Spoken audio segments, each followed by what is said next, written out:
ऐसा प्रेजेंटेशन का टूल होता है, एक ऐसा सॉफ्टवेयर होता है जिससे कि हम स्लाइड शो की मतलब स्लाइड की मदद से अपने प्रेजेंटेशन को दिखा सकते हैं, इजी टू क्रिएट, आसानी से बना सकते हैं, collaborate and present your idea, अपने आइडिया और अपने व्यू को पावर पॉइंट की सहायता से, उनकी स्लाइड की सहायता से प्रेजेंट कर सकते हैं। जबकि माइक्रोसॉफ्ट वर्ड में हम डॉक्यूमेंट की सहायता से, एक पेज की सहायता से अपने डॉक्यूमेंट को तैयार कर सकते हैं।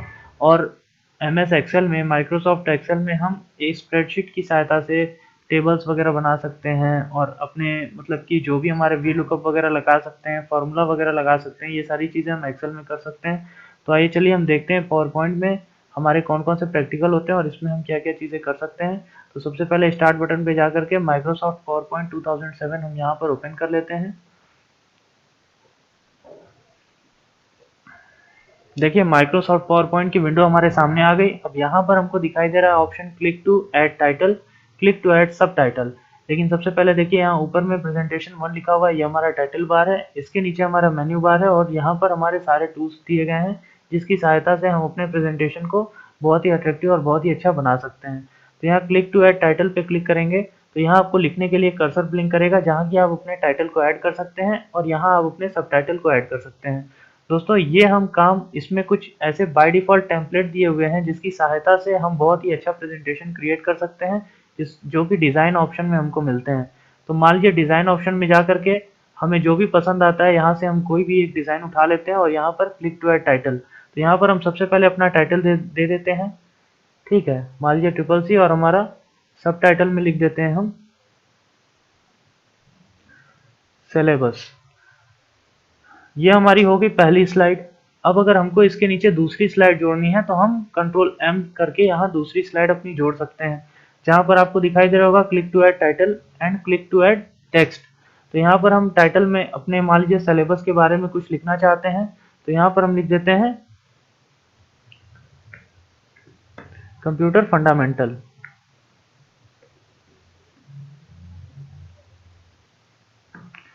यहाँ हम कंप्यूटर फंडामेंटल अपने टाइटल में लिख दिए और टेक्स्ट में हम लिख देते हैं डेफिनेशन।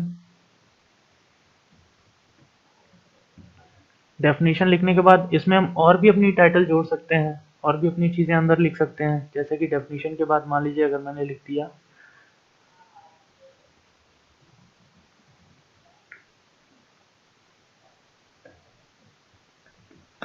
कंप्यूटर जनरेशन,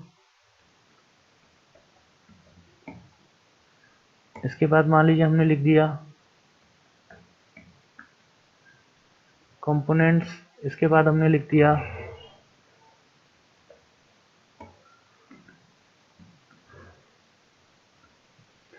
ठीक है दोस्तों। तो इस तरह से हम मतलब अपने प्रेजेंटेशन को ये हम तैयार कर रहे हैं। इसके बाद हम एक और स्लाइड जोड़ लेते हैं जहाँ पे हमने सबसे पहले कंप्यूटर फंडामेंटल में अपना लिखा था कि डेफिनेशन।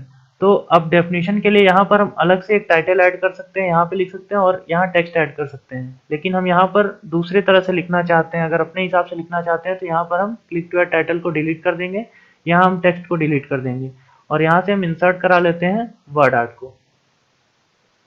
वर्ड आर्ट को यहाँ मैंने इंसर्ट करा लिया। अब यहाँ पर जैसे मैं डेफिनेशन लिखना चाहता हूँ तो उसके लिए मैं यहाँ पे टॉपिक दे दूंगा व्हाट इज कंप्यूटर। यहाँ मैंने एक टाइटल दे दिया। टाइटल देने के बाद इसको हम अपने हिसाब से जहाँ पर हम चाहें वहाँ पर इसमें रख सकते हैं। मान लीजिए इसको हम थोड़ा सा और बड़ा करना चाहते हैं तो इसको मैंने यहाँ से बड़ा कर लिया। बड़ा करने के बाद दोस्तों व्हाट इज कंप्यूटर इसके बारे में हम लिखना चाहते हैं और प्लस यहाँ पर हम चाहते हैं कि ये कंप्यूटर की यहाँ पर फोटो भी हम इंसर्ट करा लें। तो यहाँ हम इंसर्ट में चले जाते हैं और यहाँ क्लिप आर्ट।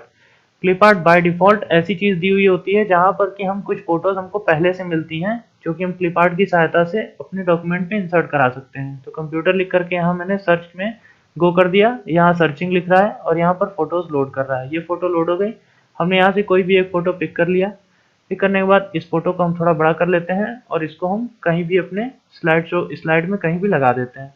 लगाने के बाद यहाँ पर इसको मैंने कट कर दिया। कट करने के बाद अब कंप्यूटर क्या होता है इसके बारे में हमको लिखना है, तो यहाँ से इंसर्ट में जाकर के हम टेक्स्ट बॉक्स इंसर्ट करा लेते हैं। टेक्स्ट बॉक्स पे हम जैसे ही क्लिक करेंगे यहाँ पे हमारा टेक्स्ट बॉक्स एक्टिव हो जाएगा और यहाँ जहाँ भी क्लिक करेंगे हमको लिखने के लिए वो स्पेस दे देगा। तो यहाँ मान लीजिए हम कंप्यूटर के बारे में कुछ भी लिख देते हैं, जैसे कंप्यूटर इज अ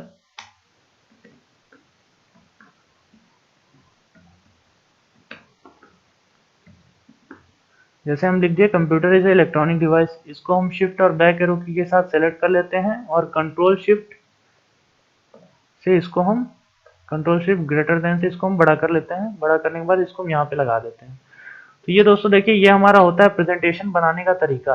अब मान लीजिए इसको हमको और अट्रैक्टिव बनाना है और बढ़िया देखने में लगे और सुंदर देखने में लगे और हमको प्रेजेंट करना है, तो हम पहली स्लाइड पर चले जाएंगे और इसमें कुछ एनिमेशन डाल देंगे।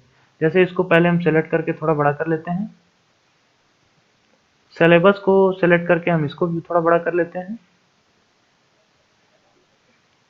ये हमने कर लिया। इसको हम थोड़ा सा डिस्टेंस क्रिएट कर देते हैं दोनों के बीच में। अब यहाँ पर देखिए, मान लीजिए इसमें हम कुछ एनिमेशन डालना चाहते हैं, तो एनिमेशन डालने के लिए यहाँ पर ऊपर मेन्यू बार में एनिमेशन आपको दिखाई दे रहा होगा, इसमें हम क्लिक कर लेंगे, कस्टम एनिमेशन में चले जाएंगे, ऐड इफेक्ट में चले जाएंगे और इंट्रेंस इफेक्ट कोई भी हम इसमें डाल देंगे। जैसे मान लीजिए ये इफेक्ट डाल दिया, तो हम अपने सभी टेक्स्ट पर कोई ना कोई इफेक्ट यहाँ से देख करके ले लेते हैं। इससे इससे क्या होता है कि हमारा जो प्रेजेंटेशन होता है वो देखने में थोड़ा अच्छा लगता है। जब हम इसको प्रेजेंटेशन को अपने रन कराते हैं तो ये देखने में थोड़ा अट्रैक्टिव लगता है। मोर इफेक्ट में चले जाएंगे तो यहाँ हमें ढेर सारे इफेक्ट मिल जाएंगे, जिससे कि हम इसको यहाँ लगा सकते हैं। जैसे इस पर ये लगा लिया। इसमें सब में एक साथ कोई भी इफेक्ट पड़ेगा, एनिमेशन इफेक्ट। अगर हम कोई भी इफेक्ट इसमें चूज करते हैं तो एक साथ ही सारे इफेक्ट इसमें पड़ जाएंगे। इसमें भी ओके कर देते हैं। और जो इफेक्ट दोस्तों हम यहाँ पर डालते हैं वो इफेक्ट हमें यहाँ दिखाई देते हैं। जैसे देखिए, हमने पहले पर ये इफेक्ट डाला है और दूसरे पर ये इफेक्ट डाला है, तो ये इफेक्ट हमको यहाँ पर दिखाई देते हैं। थर्ड वाले अपनी स्लाइड में कोई इफेक्ट डाल देते हैं यहाँ से।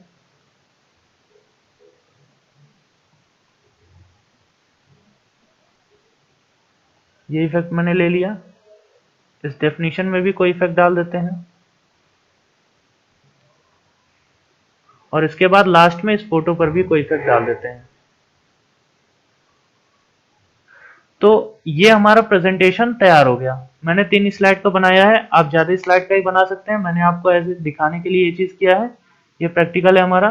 तो यहाँ से देखिए, अब मेरे सारे इफेक्ट पड़ चुके हैं और मेरी सारी स्लाइड तैयार है। तो हम पहली स्लाइड पे अपने चले जाएंगे और F5 दबाएंगे सिस्टम में। F5 हमारा होता है प्रेजेंटेशन को रन कराने के लिए। F5 दबाने के बाद हम जैसे इंटर दबाएंगे एक बार, तो ये देखिए ये इफेक्ट है इसमें। उसके बाद फिर इंटर दबाएंगे और इंटर हम ऐसे ही कंटिन्यूअसली 1 बाय 1 दबाते रहेंगे और हमारे इफेक्ट सब के सब आते रहेंगे और हम एक एक चीज के बारे में चाहे तो बोल सकते हैं, हम बता सकते हैं। ये देखिए, व्हाट इज कंप्यूटर, फिर इसके बाद ये आएगा, फिर इसके बाद ये फोटो खुल करके आएगा और लास्ट में हमारी एंड ऑफ स्लाइड हो जाएगी। ठीक है, क्योंकि मेरी सारी स्लाइड खत्म हो गई इसलिए एंड ऑफ स्लाइड हो जाएगी और फिर एंटर दबाएंगे तो वापस से हम अपने पावर पॉइंट पर आ जाएंगे। तो ये दोस्तों हमारा होता है मेकिंग अ स्मॉल प्रेजेंटेशन का तरीका, जिससे कि हम प्रेजेंटेशन ट्रिपल सी में अपने पावर पॉइंट में बहुत ही आसानी से बना सकते हैं। और ये हमारा प्रैक्टिकल होता है ट्रिपल अपने पावर पॉइंट का। चलिए दोस्तों, एक दूसरे तरीके से हम अपने प्रेजेंटेशन को बना करके देखते हैं। ये तो हो गया एक तरीका बनाने का, जो इसमें डिजाइन दिया हुआ है उसके हिसाब से हम बना रहे हैं। अभी हम इसमें स्लाइड को डिलीट कैसे करते हैं, तो यहाँ से आप राइट क्लिक करके भी स्लाइड को डिलीट कर सकते हैं। देखिए, डिलीट स्लाइड का ऑप्शन देता है, डिलीट कर सकते हैं। और या तो इसकी शॉर्टकट की होती है कंट्रोल एक्स। कंट्रोल एक्स अगर आप दबाएंगे तो भी स्लाइड डिलीट हो जाएगी। यहाँ हमारी सारी स्लाइड डिलीट हो गई है। अब कंट्रोल एम से हम एक स्लाइड जोड़ लेते हैं। अब ये देखिए, हमको पहले की तरह स्लाइड चाहिए, तो हम वापस से डिजाइन में चले जाएंगे। यहाँ से ड्रॉप डाउन मेन्यू को खोलेंगे, सारे ऑप्शन हमें दिखाई दे रहे हैं। पहली स्लाइड को चुन लेंगे और ये हमारा पहले जैसा हो गया सारा। जैसा पहला स्लाइड था वैसा हमारा सारा हो गया। अब यहाँ पर हम अपने हिसाब से किसी अगर एक स्लाइड को हम फॉर्मेट करना चाहते हैं, तो यहाँ से हम पहले इसको डिलीट कर देंगे सेलेक्ट करके। उसके बाद ये ब्लैंक स्लाइड है, इसको फॉर्मेट करने के लिए राइट क्लिक करेंगे, फॉर्मेट बैकग्राउंड करेंगे। तो ये हमारी स्लाइड यहाँ से फॉर्मेट होती है। हम इसमें जैसा फिल करना चाहें वैसा हम फिल कर सकते हैं, जैसे फॉर्मेट करना चाहें वैसे कर सकते हैं। टेक्सचर में भी हमको ढेर सारे ऑप्शन दिखाई देते हैं, यहाँ से हम कोई भी ऑप्शन ले सकते हैं। जैसे देखिए, मैंने ये ऑप्शन ले लिया। लेने के बाद यहाँ क्लोज का ऑप्शन देता है, रीसेट बैकग्राउंड देता है, अप्लाई टू ऑल देता है।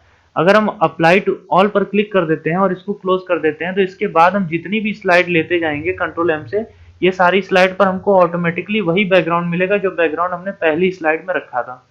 यहाँ पर दोस्तों अब अपने हिसाब से हम चाहें तो एनिमेशन लेकर के, डिजाइन लेकर के, स्लाइड शो लेकर के, वर्ड आर्ट लेकर के, इंसर्ट में जाकर के वर्ड आर्ट लेकर के, यहाँ से आप कोई भी वर्ड आर्ट डाल करके इसमें इफेक्ट को अपने दिखा सकते हैं और उसमें कोई भी एनिमेशन आप डाल सकते हैं। तो दोस्तों ये था हमारा आज का वीडियो। अगर आपको हमारा वीडियो पसंद आया हो तो वीडियो को लाइक करिए, अपने दोस्तों के साथ शेयर करिए। अगर आपके कोई सुझाव हो तो कमेंट बॉक्स में लिख करके आप हमें बता सकते हैं। अगर आपके कोई सवाल हो तो आप मुझसे पूछ सकते हैं। और अगर आप मेरे चैनल पर नए आ गए हैं तो मेरे चैनल को सब्सक्राइब करना ना भूलें। मैं ट्रिपल सी और अदर कंप्यूटर कोर्सेज की ऐसी वीडियो बनाता रहता हूँ। मैं मिलता हूँ आपसे अगली वीडियो में, तब तक के लिए गुड बाय।